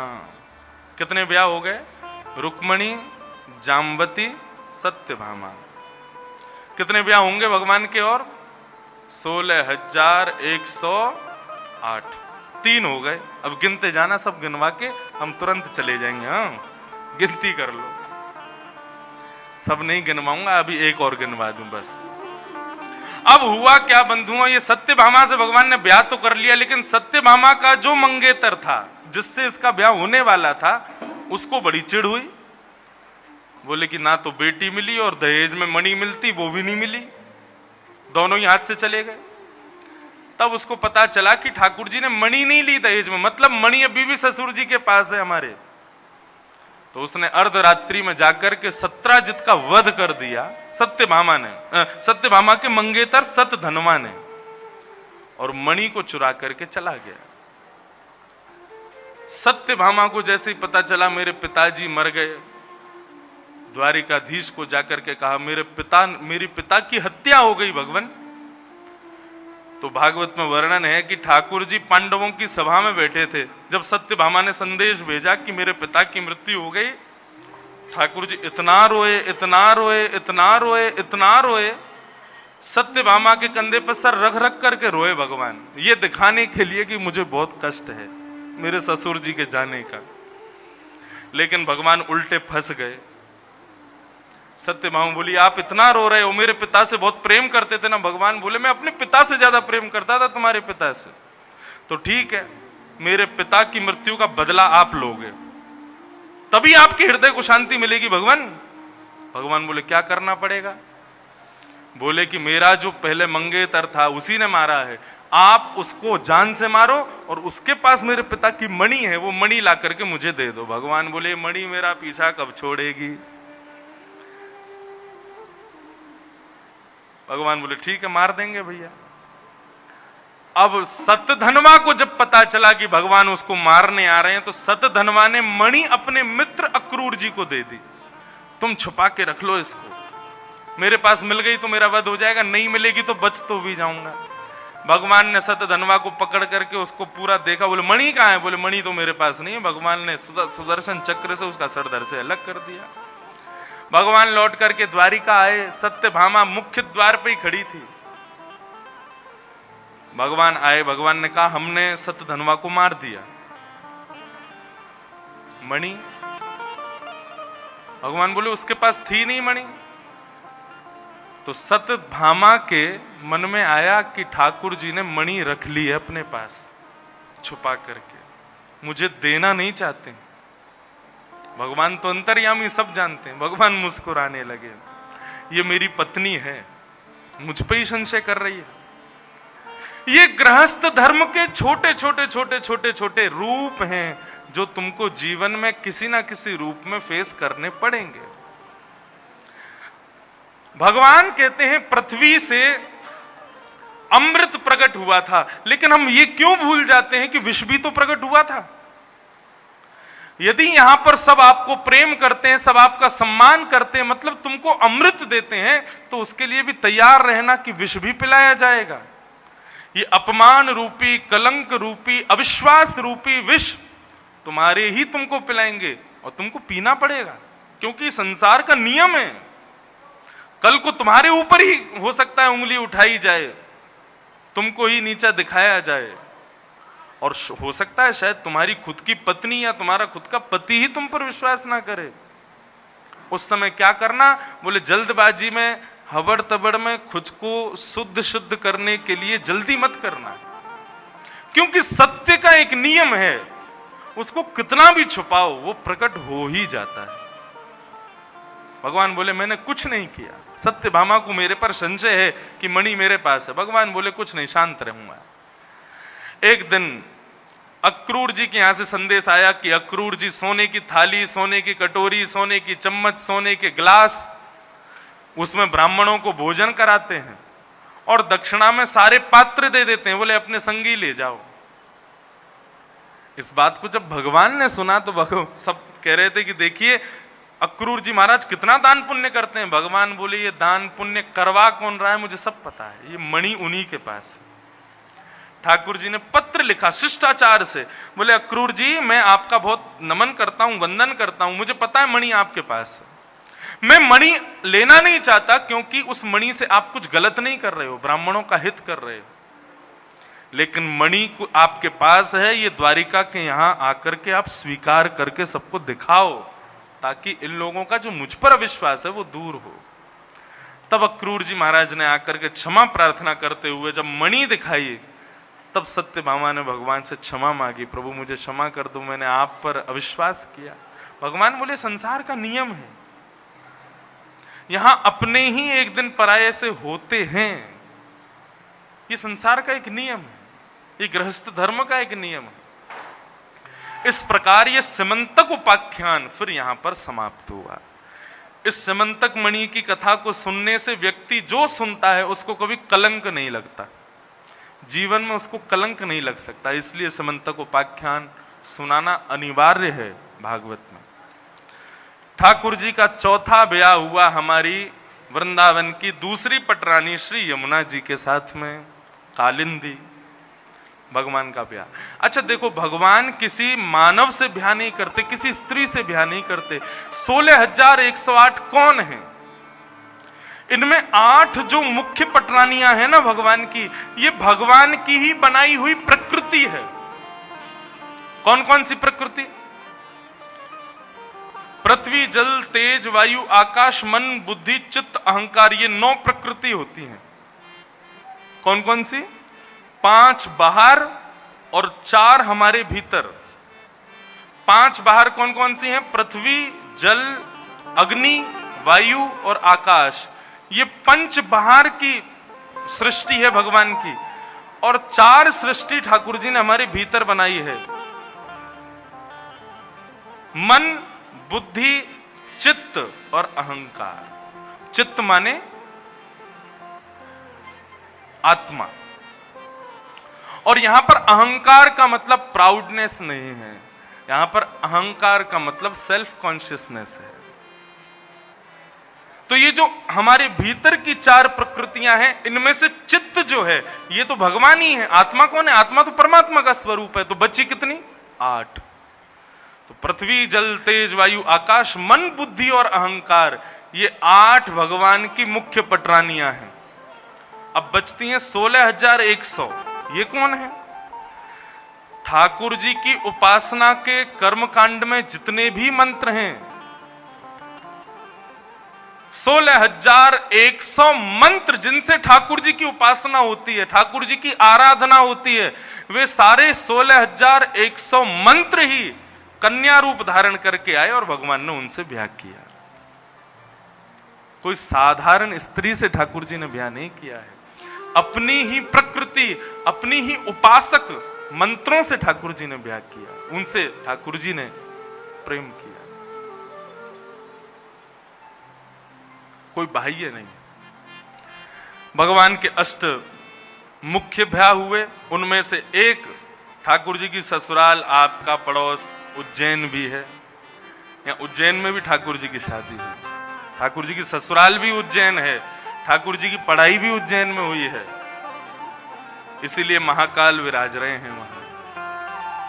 आपको पता है महाकाल पूरी पृथ्वी का मध्य है। जो महाकालेश्वर भगवान का जो शिवलिंग है वो पूरी पृथ्वी का सेंटर माना जाता है, मध्य। ऐसा बताते हैं जिस दिन प्रलय आएगा उस दिन महाकाल भगवान पृथ्वी में समाविष्ट हो जाएंगे और पूरी पृथ्वी यहीं उज्जैन में महाकाल भगवान जहां समाविष्ट होंगे वहीं भीतर प्रवेश करती चली जाएगी। एक प्रकार से कह दिया जाए तो अतिशयोक्ति नहीं, पृथ्वी की नाभि है महाकाल भगवान।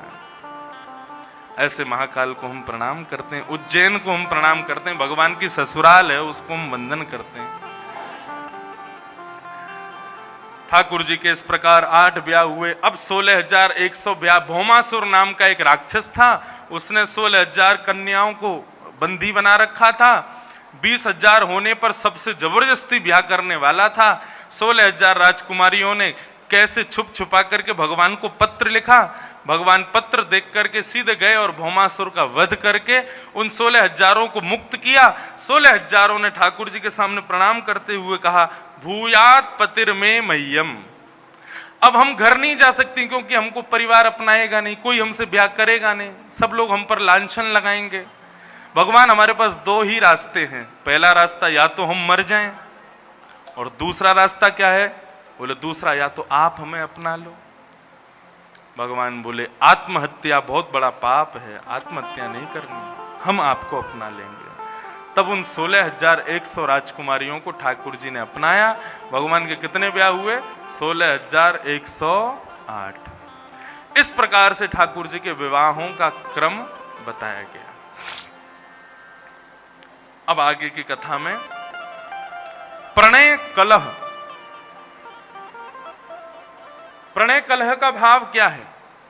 प्रणय कहते हैं प्रेम भरा, कलह कहते हैं कलेश को। भगवान कहते हैं पति पत्नी को प्रसन्न रहने के लिए एक दूसरे से थोड़ी बहुत नोकझोंक करते रहना चाहिए, थोड़ी बहुत लड़ाई झगड़े करते रहो। लड़ाई झगड़े बोले तो प्रणय कलह। प्रणय कलह मतलब प्रेम भरी थोड़ी सी लड़ाई।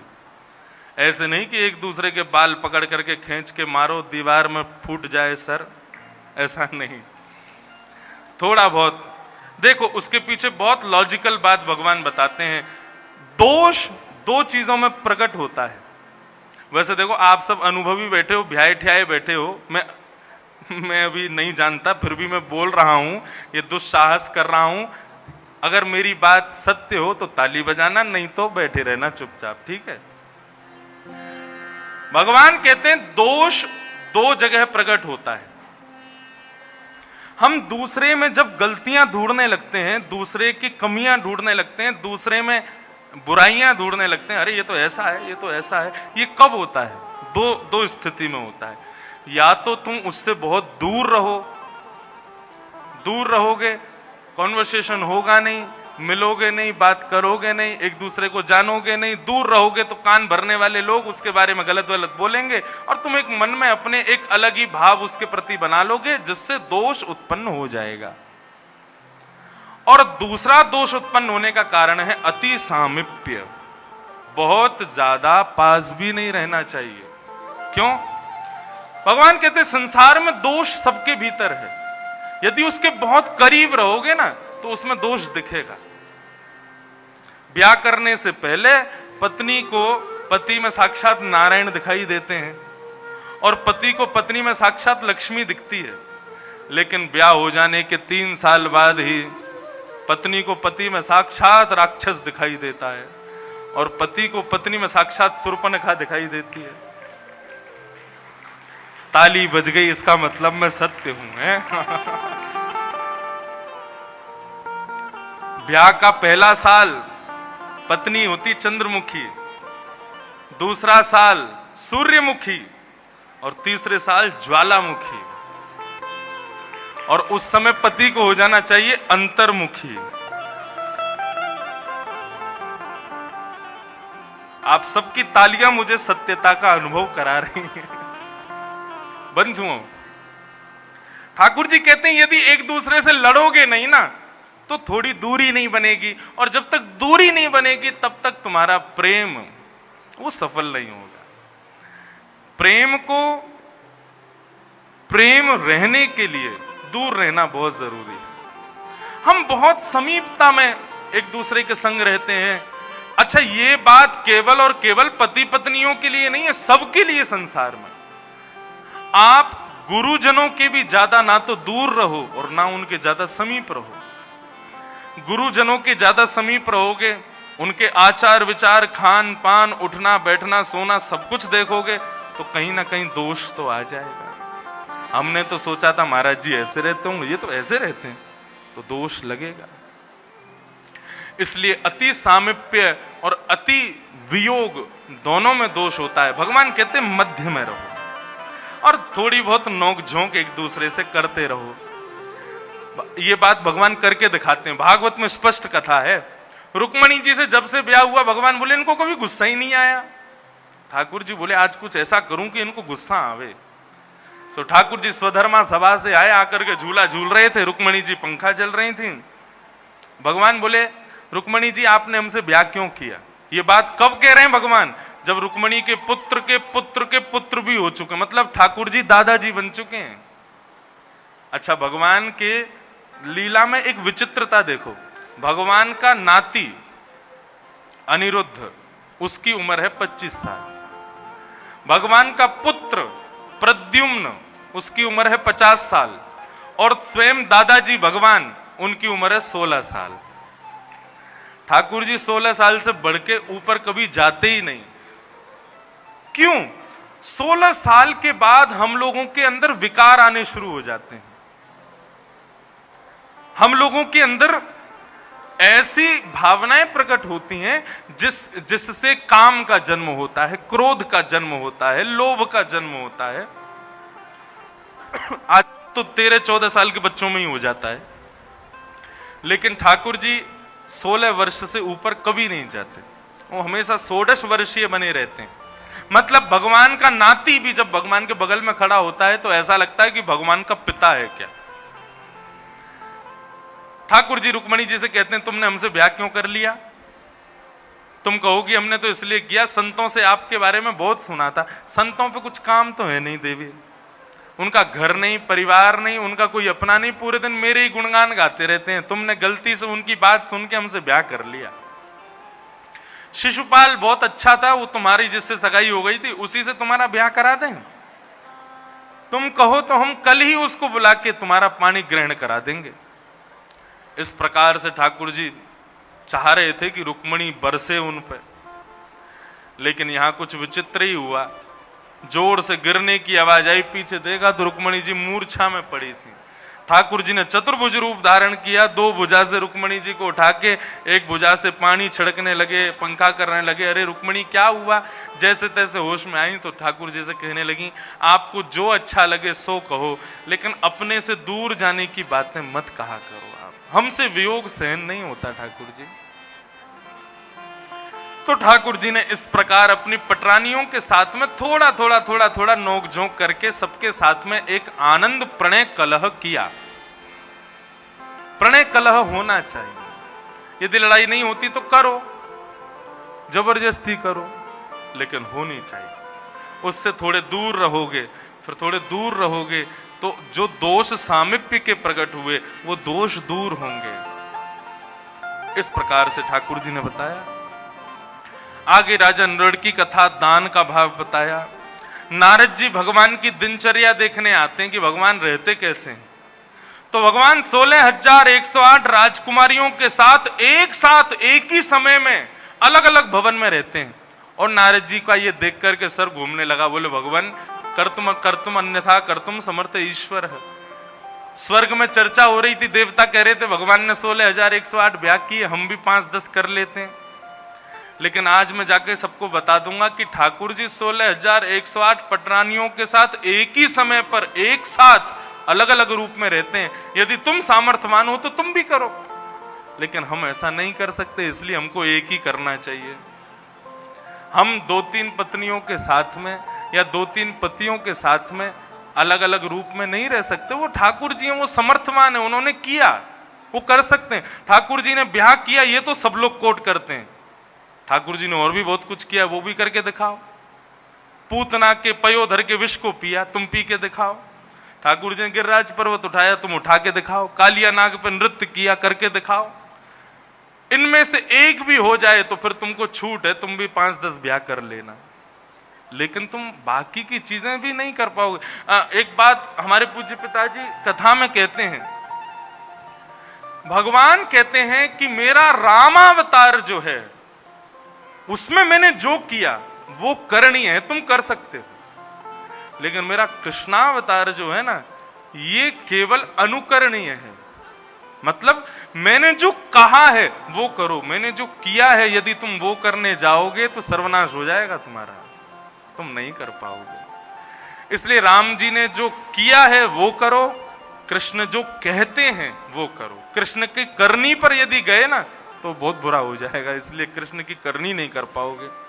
ठाकुर जी की दिनचर्या श्री नारद जी देखते हैं। फिर ठाकुर जी की नृत्यचर्या बताई गई भागवत में। ठाकुर जी का डेली रूटीन कैसा है, तो कहते हैं ठाकुर जी ब्रह्म मुहूर्त में उठ जाते हैं। ब्रह्म मुहूर्त कहते हैं आजकल बोला जाए तो 3:45 बजे ब्रह्म मुहूर्त प्रारंभ हो जाता है। उस समय ठाकुर जी का उत्थापन होता है, ठाकुर जी उठ जाते हैं और उठ करके स्नान ध्यान करके ठाकुर जी एक आसन पर बैठ करके अपने विश्व भर के समस्त भक्तों का स्तवन करते हैं, सबको याद करते हैं। और उन सबको याद करते हुए श्री राधा श्री राधा श्री राधा, ठाकुर जी श्री राधा रानी को याद करते हैं, श्री राम वृंदावन को याद करते हैं, ब्रजवासियों को याद करते हैं, सबका स्मरण करते हैं। तत्पश्चात ठाकुर जी अपने हस्त कमल का दर्शन करते हैं। कराग्रे वस्ते लक्ष्मी, कर मध्य सरस्वती, कर मूले तु गोविंद, प्रभाते कर दर्शनम। सुबह उठ करके हाथ देखने चाहिए। क्यों देखने चाहिए? कराग्रे वस्ते लक्ष्मी, कर के जो अग्रभाग है इनमें लक्ष्मी का निवास होता है। आप धन कमाओगे गिनोगे इन उंगलियों से, धन किसी को दोगे तो भी इन उंगलियों से, मतलब ये लक्ष्मी का आसन है। इस आसन पर लक्ष्मी का स्मरण करना चाहिए। हे लक्ष्मी, आप मेरे हस्त के अग्रभाग में विराज रही हो, मैं आपसे प्रार्थना करता हूं आज पूरे दिन मेरे हाथों से कहीं गलत जगह मत जाना। इस बात से अपने हाथ के अग्रभाग का दर्शन करो। कर मध्य सरस्वती, कर के मध्य भाग में सरस्वती हैं। सरस्वती हमारी वाणी की देवी हैं, हमारे ज्ञान की देवी हैं। उनको हम प्रणाम करें कि हे सरस्वती, हमारी वाणी से कोई अपशब्द ना निकले, हमारे ज्ञान में कोई क्षीणता ना आवे, हम विवेकी बने रहें, हम पर ऐसी कृपा करें। कर मूले तु गोविंद, कर के मूल भाग में गोविंद का निवास है, इसीलिए यहीं से पता चलता है कि हम जीवित हैं कि नहीं। यदि नब्ज चल रही है, नाड़ी चल रही है, तो मतलब हम जीवित हैं। हमारा शरीर यदि किसी रोग से ग्रसित है तो वो भी यहीं से ही पता चलता है, क्योंकि मूल में गोविंद का निवास है। इसलिए कलावा भी मूल में ही बांधा जाता है। हे ठाकुर जी, ये व्यक्ति फलाने फलाने अनुष्ठान को कर रहा है, आप इसकी रक्षा करना। कलावा बांध देते हैं, क्योंकि मूल में गोविंद का निवास है। कर मूले तु गोविंद, प्रभाते कर दर्शनम, लक्ष्मी, सरस्वती और गोविंद, इन तीनों का स्मरण करना चाहिए। ठाकुर जी फिर गैया के गौशाला जाते हैं और गायों की थोड़ी सेवा करते हैं। गौ माता की सेवा के पश्चात फिर ठाकुर जी अपनी स्वधर्मा सभा में बैठ करके द्वारिका के लोगों के दुख, दर्द, सुख सबको सुनते हैं। पूरे दिन उन्हीं में व्यस्त रहते हैं। रात्रि में जाकर के ठाकुर जी अपने परिवार के संग प्रसाद पाते हैं और फिर शयन कर जाते हैं। इस प्रकार पूरी दिनचर्या बताई गई। राजसूय यज्ञ और जरासंध के वध की कथा बताई गई। थोड़ी सी ये कथा विस्तार से सुनो, बहुत 11:15 हो गए।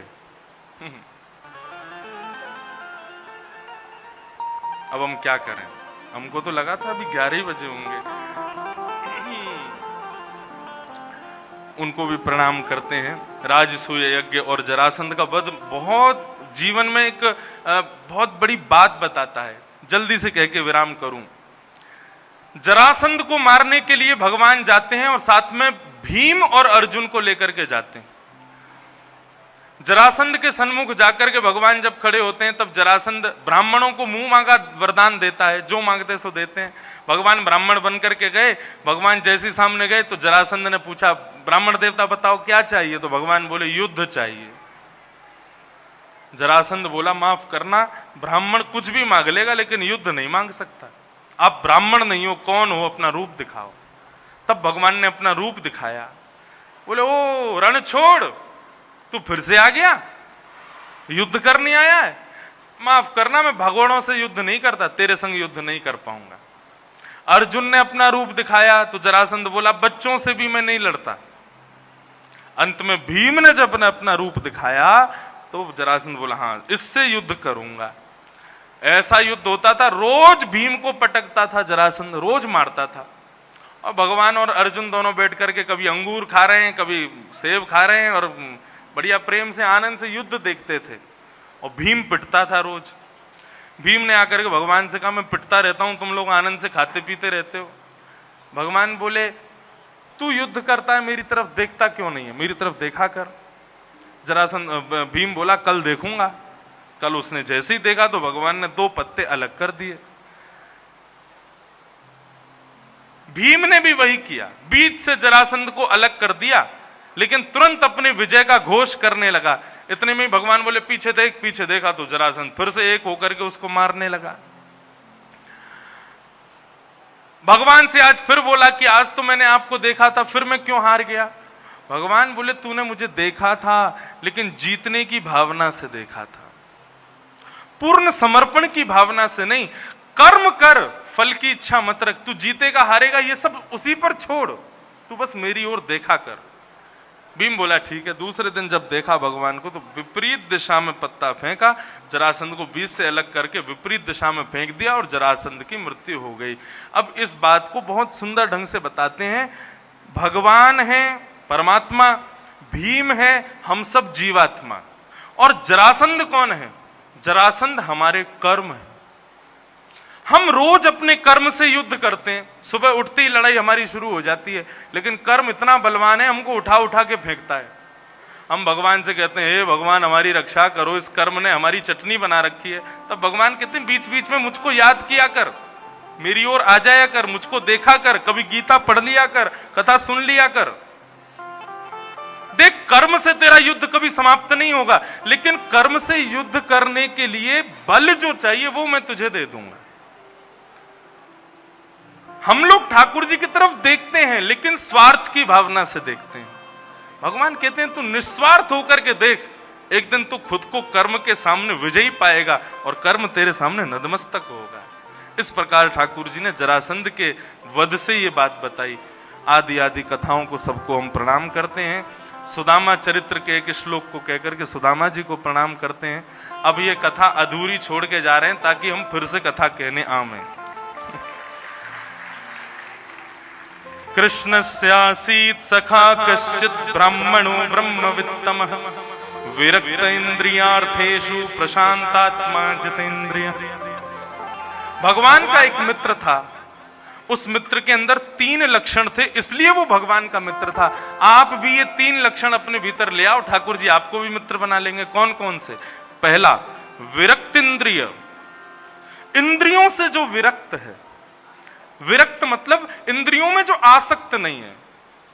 जैसे जीभ कहती है मुझे पिज्जा खिलाओ, आप तुरंत गाड़ी उठा के भागते हो, इसको पिज्जा खिलाना है, यह है जीभ की आसक्ति। आंख कहती है हमको मूवी दिखाओ, तो आप उस समय नहीं विचार करते कौन बुरा लग रहा है, किसको क्या मेरा काम छूट रहा है, आप तुरंत आंख की इच्छा पूरी करने के लिए तुरंत पहुंच जाते हो। यह है इंद्रियों की आसक्ति। और भगवान को जो मित्र चाहिए उसके अंदर कैसा होता है, इंद्रियों की विरक्ति। जीव कहे आज तो मुझे जो है बैगन का भरता खाना है, लेकिन मां ने क्या बनाया, बोले करेले की सब्जी, तो मां के पीछे मत पड़ो कि तुम बैगन का भरता ही बनाओ, अपनी जीव पर नियंत्रण करो और करेला ही खा लो। उसको कहते हैं जीव की अपनी इंद्रियों की विरक्ति। जो अपनी इंद्रियों पर संयम करता है, इंद्रियों को जीतता है, इंद्रियों की इच्छाओं को पूरा नहीं करता, भगवान कहते हैं मेरे मित्र में वो पहला लक्षण होना चाहिए, इंद्रियों को जीते। दूसरा भगवान कहते हैं मेरे मित्र में लक्षण होना चाहिए प्रशांत आत्मा, उसके अंदर उसका प्रशांत हो। एक होता है शांत और एक होता है प्रशांत, मतलब अत्यंत शांत, बहुत कम बोले। ठाकुर जी कहते हैं संसार बोलता ही रहता है, लेकिन कभी तुमने सुना मंदिर में ठाकुर जी बोल रहे हो? भगवान शांत रहते हैं। भगवान कहते हैं जब तुम्हारी हो जाए तब मैं कुछ कहूं, लेकिन हमारी कभी पूरी होती ही नहीं। ठाकुर जी किससे बोलते हैं? जो उन हजारों में बिल्कुल शांत खड़ा रहता है, कुछ नहीं, ठाकुर जी को केवल देखता रहता, कुछ नहीं बोलता, उससे ठाकुर जी चर्चा करते हैं। जो प्रशांत है, जितेंद्रिय, विरक्त इंद्रिय, इंद्रियों से जो विरक्त है, मतलब इंद्रियां संसार में ना लग के ठाकुर जी में लगी हुई हैं। और जो प्रशांत है और जिसने अपनी इंद्रियों को बिल्कुल अपने वश में करके रखा है, ये तीन गुण जिसके भीतर, भगवान कहते हैं वो मेरा मित्र है, उसको मैं अपना मित्र बनाता हूं। इस प्रकार सुदामा जी ठाकुर जी के मित्र हुए। ठाकुर जी ने उनके साथ में खूब आनंद संवाद हुआ, बिन मांगे ठाकुर जी ने सब कुछ सुदामा जी को दिया। उन सब कथाओं को हम प्रणाम करते हैं। भगवान अपने पुत्रों को समझाते हैं कभी संतों का अनादर मत करना, भगवान होके भी मैं तुम्हारी रक्षा नहीं करूंगा। पुत्र नहीं मानते, शांब के पेट में पोटला बांध करके संतों के सामने ले जाते हैं, कहते हैं नहीं बहू है, गर्भ से क्या होगा बताओ। संतों ने कहा इसके गर्भ से एक लोह पिंड जन्म लेगा जो तुम्हारे संपूर्ण कुल का सर्वनाश करेगा। उस लोह पिंड को घिस करके समुद्र में डाल दिया, वही एरका नाम की घास बन गया। एक दिन यदुवंशी जुआ खेलते हुए आपस में एक दूसरे से लड़ने लगे। लड़ते लड़ते बात इतनी बढ़ गई कि बल्लम पर से तलवार आदि उठा करके एक दूसरे का वध करने लगे। और देखते ही देखते भगवान के सामने संपूर्ण यदुवंश का सर्वनाश हो गया। बलराम जी ने प्रणाम किया, ठाकुर जी अब मैं जाऊं लीला पूरी करके, आपकी वैकुंठ में व्यवस्था करूं। बलराम जी क्षीर सागर में प्रवेश कर गए। भगवान उद्धव को साथ लेकर के प्रभाषित क्षेत्र में उसको भागवत धर्म का ज्ञान देते हैं, जहां पर ऐल गीत, भिक्षुक गीत आदि आदि प्रसंगों को सुना करके भगवान उद्धव के हृदय में भागवत धर्म का बीज बो देते हैं, उसको आनंदित कर देते हैं। इस प्रकार से भगवान अपनी लीला पूरी करके वहां से जाने को तैयार होते हैं। तब उद्धव कहता है भगवान एक बात बताओ, आप चले जाओगे तो हम भक्त कभी आपको याद करें तो हम कैसे जिएंगे? आपको याद करने पर हमें क्या करना चाहिए? भगवान बोले मुझे देखते रहो, उत्तर तुम्हें मिल जाएगा। आकाश में ठाकुर जी की दिव्य ज्योति 7 बार भ्रमण करती रही और भ्रमण करते करते करते करते श्रीमद् भागवत में प्रविष्ट हो गई।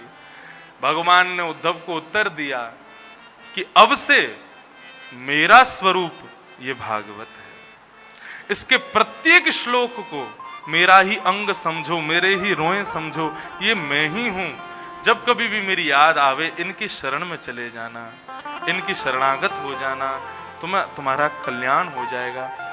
इस प्रकार से भगवान ने उद्धव को ज्ञान उपदेश किया। उद्धव जी बद्रिकाश्रम गए।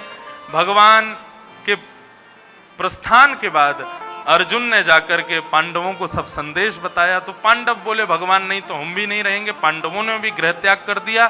परीक्षित को राज्य गद्दी पर बिठा दिया। परीक्षित को एक दिन कलयुग मिला, कलयुग को 5 स्थान दिए।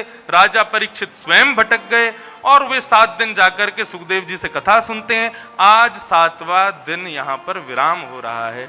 7 दिन की ये पूरी कथा परीक्षित जी को सुखदेव जी ने सुनाई और अंत में सुखदेव जी ने परीक्षित से प्रश्न किया, राजन आज 7वां दिन है, थोड़ी बहुत देर में तक्षक सर्प आके तुमको डसने वाला है, मुझे बस इतना बताओ क्या तुम मरने वाले हो? राजा परीक्षित 7 दिन कथा सुनने के बाद प्रसन्न होकर के बोलते हैं, महाराज मेरा शरीर मरेगा, मैं तो नित्य मुक्त शुद्ध आत्मा हूं, इस शरीर को छोड़ करके परमात्मा में जाकर के विलीन हो जाऊंगा, मेरा वध नहीं होगा। ये शरीर इस संसार से ही प्रकट होता है, संसार में ही रह जाता है, इसका हमारा कभी वध नहीं होता, शरीर का वध होता है। बस ये कहते ही श्री सुखदेव जी महाराज उसको आशीर्वाद देते हैं और श्री सुखदेव जी आज 7 दिन बाद अपने आसन से उठ करके और वहां से प्रस्थान कर जाते हैं। बोलो सुखदेव जी महाराज की, भागवत भगवान की। तक्षक सर्प आकर के परीक्षित को डस देता है, परीक्षित का शरीर पांच भौतिक शरीर जल करके नष्ट हो जाता है, चतुर्भुज रूप में उनकी आत्मा प्रकट हो जाती है और एक विमान में बैठ करके विष्णु लोकम स गच्छति, विष्णु लोक को प्रस्थान करती है। बोलो परीक्षित जी महाराज की। अब एक बात मैं आपको स्पष्ट कर दूं, क्या इतने बड़े भगवत भक्त परीक्षित का वध एक सर्प के दंशन से हो गया? हमसे स्वीकार नहीं होती ये बात, लेकिन स्पष्ट है कि सर्प दंशन ही हुआ था। लेकिन आप यदि भक्तमाल जी कभी पढ़ोगे तो भक्तमाल में ब्रह्मा जी के अवतार श्री नाभा जी लिखते हैं कि श्री परीक्षित जी के प्राण तक्षक सर्प के दंशन से नहीं निकले थे। तो बोले कैसे निकले? बोले जैसे ही सुखदेव जी आसन से उठे और कथा विराम हुई तो कथा विराम का वियोग इतना हुआ कि उनके प्राण कथा के वियोग में ही निकल गए। उन्होंने मन में विचार किया कि अब मुझे कथा सुनने को नहीं मिलेगी, कथा विराम हो गई, तो कथा विराम के वियोग में ही परीक्षित जी के प्राण निकल गए। बोले अब मैं जीवित ही नहीं रह सकता, कथा के बिना मैं नहीं रह पाऊंगा। तो फिर कहते हैं तो तक्षक सर्प ने क्या किया? बोले उनके 5 भौतिक शरीर का संस्कार तक्षक सर्प ने किया, प्राण तो उनके भागवत जी के विश्राम में ही निकल गए। ऐसे श्री परीक्षित जी को हम प्रणाम करते हैं। आदि आदि बहुत प्रसंग अभी रह गए हैं, सबको मैं प्रणाम करता हूं। भागवत का अंतिम श्लोक सब लोग 3 बार मेरे साथ पीछे पीछे बोलेंगे ध्यान से। नाम संकीर्तनम यस्य, नाम संकीर्तनम यस्य, सर्व पाप प्रणाशनो, सर्व पाप प्रणाशनो, प्रणामो दुख समनः, प्रणामो दुख समनः, तम नमामि हरिं परम, तम नमामि हरिं परम। नाम संकीर्तनम यस्य, नाम संकीर्तनम यस्य, सर्व पाप प्रणाशनो, सर्व पाप प्रणाशनो, प्रणामो दुख समनः, प्रणामो दुख समनः, तम नमामि हरिं परम, तम नमामि हरिं परम। नाम संकीर्तनम यस्य, नाम संकीर्तनम यस्य, सर्व पाप प्रणाशनम, सर्व पाप प्रणाशनम्, प्रणामो दुख समनः, प्रणामो दुख समनः, तम नमामि हरिं परम, तम नमामि हरिं परम, तम नमामि हरिं परम, तम नमामि हरिं परम, तम नमामि हरिं परम, तम नमामि हरिं परम।